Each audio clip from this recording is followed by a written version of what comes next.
Di pagi hari ini tentunya kita bersyukur kepada Tuhan, kita sudah mengikuti upacara dan nafas kehidupan kita tetap lancar dan tentunya itu semua karena berkat Tuhan. Dan kita lanjutkan aktivitas kita berikutnya, mungkin menggantikan kelas meeting. Dan juga ini penting, di minggu yang lalu salah seorang ibu guru kita, khususnya ibu guru BK, Ibu Masiria SPD, sudah mengikuti pelatihan di Gunung Stoli yang lokasinya di Wisma Soliga selama kurang lebih 4 hari. Dan tentunya hal-hal yang baik yang sudah didapat dari sana wajib diimbaskan ke sekolah, di mana peran guru BK ini sangat penting untuk sekolah, terlebih untuk perkembangan siswa-siswi kita. Dan untuk itu bukan hanya berlaku untuk guru BK, ini berlaku untuk seluruh guru, karena kita di kelas bukan hanya untuk mengajar, tetapi dalam proses pengajaran, dalam proses KBM, tentu segala sesuatu banyak trouble, banyak kendala-kendala juga dalam hal mensukseskan pembelajaran. Banyak gangguan siswa yang tentunya imbas dan manfaat daripada guru BK ini sangat penting untuk kita laksanakan. Untuk itu di pagi hari ini tentunya kita masih segar, belum juga cuaca yang begitu mendukung. Maka mari kita mendengarkan nanti pemaparan dari Ibu Masiria. Dan ini besar harapan kita ikuti dengan baik walaupun waktunya hanya kurang lebih 30 menit. Sehingga karena kita semua sudah guru dan apalagi sudah guru profesional sebagian besar, ya tentunya kita akan cepat menyerapnya. Dan yang lebih penting lagi nanti kita akan melaksanakannya, kita mengaplikasikannya dalam keseharian dalam proses KBM. Jadi demikian saja dan Ibu sapa kita kembali. Yahoo! Pada saya, terutama yang saya hormati Ibu Kepala Sekolah, yang saya hormati Ibu Guru Siswaan, seluruh Bapak Ibu Guru yang hadir pada kesempatan hari ini. Terimalah salam saya, Yahoo! Salah satu tujuan dari yang kami ikuti adalah agar ilmu dan semangatnya tidak berhenti pada peserta pelatihan saja, tetapi bisa diimbaskan kepada rekan guru lain. Oleh karena itu hari ini saya akan menyampaikan beberapa hal penting dari pelatihan 7 jurus BK. Ya, ini dia 7 jurus BK hebat yang sangat relevan dengan tugas kita sebagai guru. Jurus yang pertama, ini jurus pertama, kenali potensi. Sebelum kita masuk ke materi, mari kita bersama-sama membaca. Ini ada slogan, selamat datang para pendekar. Mari kita sama-sama 3 ya. Selamat datang kepada pendekar. Sekarang kalian tiba di padepokan Telaga Air. Di sini kalian akan lebih mengenal diri untuk mengoptimalkan cara berpikir, merasakan potensi diri yang mengalir, mengoptimalkan energi semangat yang hadir. Selamat melanjutkan perjalanan pertama. Hati-hati tergelincir. Ya, kembali kita ke judul. Kenali potensi. Sebelum saya lanjutkan, saya ingin bertanya Bapak Ibu.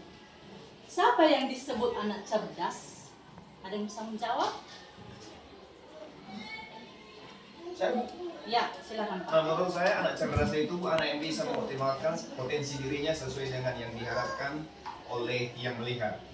Ya, terima kasih. Ada yang lain? Anak cerdas? Ya, anak cerdas ada yang mengatakan anak cerdas yang nilai matematikanya tinggi. Ada yang mengatakan siswa yang cepat tanggap atau pandai berbicara. Nah, ternyata menurut Howard Gardner, kecerdasan tidak hanya satu. Anak yang pandai menari, menggambar, atau mudah bergaul pun termasuk cerdas. Menurut Howard Gardner, ada 8 jenis kecerdasan majemuk yang dimiliki setiap manusia meski dengan tingkat yang berbeda-beda. Yang pertama, Yang pertama ini, cerdas verbal linguistik. Apa itu? Cerdas verbal linguistik yaitu siswa yang pandai merangkai kata, suka menulis, bercerita, atau mudah mengungkapkan perasaan. Ya, itu siswa yang memiliki kecerdasan verbal linguistik. Yang kedua, cerdas interpersonal. Apa itu cerdas interpersonal? Yaitu siswa yang pandai bergaul, memahami orang lain, menjadi penengah konflik. Ya, itu ciri-ciri siswa yang cerdas interpersonal. Yang ketiga, cerdas naturalis. Cerdas naturalis ini ialah siswa yang peka terhadap lingkungan, suka binatang atau tumbuhan, nyaman berada di alam. Ya. Berikutnya, cerdas moral. Cerdas moral ini adalah siswa yang memiliki empati, bertanggung jawab, serta berperilaku sesuai dengan nilai dan norma. Berikutnya yang nomor 5, cerdas logis matematis, yaitu siswa yang senang berhitung, menganalisis, menyusun strategi, atau memecahkan teka-teki. Berikutnya cerdas intrapersonal. Cerdas intrapersonal yaitu siswa yang paham dengan emosi, motivasi, dan tujuan pribadinya. Dalam arti siswa ini sudah mengenal dirinya sendiri. Berikutnya cerdas kinestetika. Dia tidak bisa melakukan atau mengerti kalau tidak menggunakan bahasa tubuh. Ya, pandai menggunakan tubuh untuk mengekspresikan diri atau menyelesaikan tugas. Yang berikutnya, yang terakhir adalah cerdas visual spasial, yaitu siswa yang punya imajinasi kuat, suka menggambar, mendesain, atau berpikir lewat gambar. Bapak Ibu, kita sudah mengetahui beberapa kecerdasan yang dimiliki oleh setiap siswa. Dari ke-8 kecerdasan ini, anak kita punya kombinasi yang berbeda. Ya. Tidak ada anak yang tidak cerdas. Yang ada hanya anak belum berkembang atau belum dikenali apa potensinya. Sekarang Bapak Ibu coba bayangkan, saat kita masuk di kelas, ada anak yang paling menonjol atau bahkan yang paling menantang. Kira-kira kecerdasan apa yang dia miliki? Ya, mari kita sebagai Bapak Ibu guru harus mengenal setiap siswa kita itu. Setiap siswa harus bisa kita kenal apa potensi yang dimiliki siswa tersebut. Misalnya, contoh nyata ini dalam kehidupan sehari-hari. Anak yang sering bergerak di kelas bukan berarti tidak bisa diam, atau bisa jadi dia punya kecerdasan kinestetik. Jadi mari kita bantu dia belajar lewat aktivitas fisik, lewat gerak. Yang kedua, ini sering juga kita temui anak yang senang diam di pojok kelas, mungkin punya kecerdasan intrapersonal. Kenapa? Kamu punya masalah ya? Kamu sedang menyendiri. Jangan, kita harus mengetahui potensi yang dia miliki. Ya, jangan langsung kita tuduh dia punya masalah. Kita harus melihat dulu potensi apa yang dimiliki siswa kita tersebut. Nah, sebagai setiap anak adalah bintang dengan cahaya yang berbeda. Tugas kita sebagai guru bukan membuat mereka terang, tapi membantu mereka bersinar di bidangnya masing-masing. Karena setiap siswa itu unik, dan setiap kecerdasan adalah pintu menuju keberhasilan. Mari kita mulai mengenali dan mengembangkan potensi itu lewat pembelajaran yang beragam, kreatif, dan menghargai perbedaan cara anak belajar.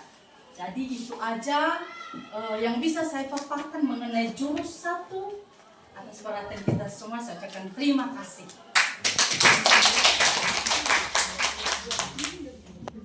Jadi itu aja. Ya, ada lagi Bapak Ibu?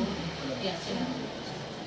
Baik, terima kasih kesempatan yang telah diberikan kepada saya. Ini Bu, mohon dulu diberikan jurusan yang pertama tadi. Di situ mungkin terdapat hal yang saya tanyakan.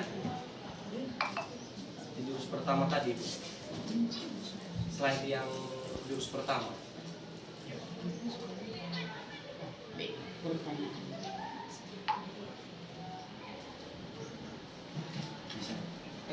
Kalau kita Bu, di slide yang ada apa tadi, Bu?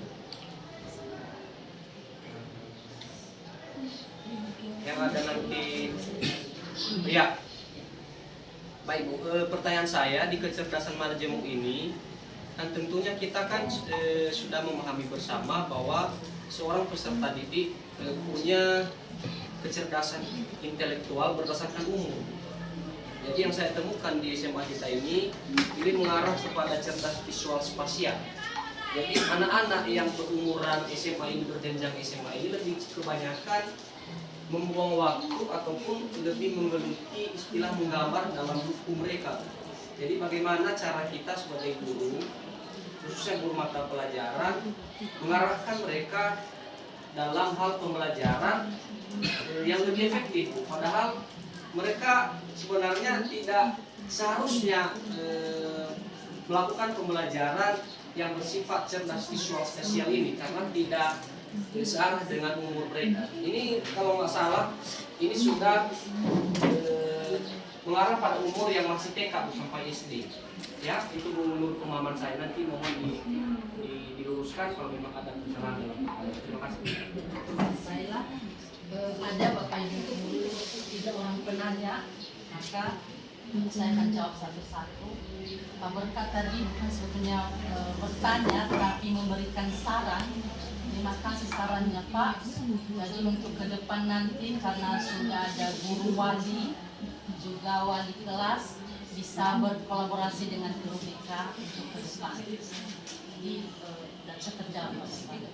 Jadi yang kedua dari Ibu Enoni, apa manfaat PSE ini dan bagi Bapak Ibu guru atau bagi Cerdas visual spasial ini lebih banyak dan diharuskan di SD dan di TK.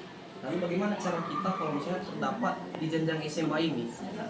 Misalnya seorang guru menjelaskan materi si A, materi A, sedangkan anak lebih cenderung fokusnya di gambar. Bagaimana cara kita sebagai guru memandu anak tersebut sehingga nanti dia tidak cenderung melakukan ataupun lebih banyak waktunya habis di kegiatan menggambarnya itu, tapi disesuaikan dengan mapel yang sedang berlangsung. silakan Pak. Silakan. Bapak dan Ibu, sedikit saya tambahkan, mohon maaf nanti kalau sedikit. Jadi itu cara kita mendekati siswa yang punya kecerdasan visual spasial. Gitu Pak. Ada lagi Bu. Hanya satu yang cerdas verbal linguistik itu misalnya. Itu nggak ada keberagaman Bu. Kelas itu nggak ada seninya. Nah, Iya. ngerti bahwa setiap kelas itu ada 7 kecerdasan pada Betul, masing-masing berbeda. Jurus dan kita saya ucapkan terima kasih ya Bu. Ya, silakan.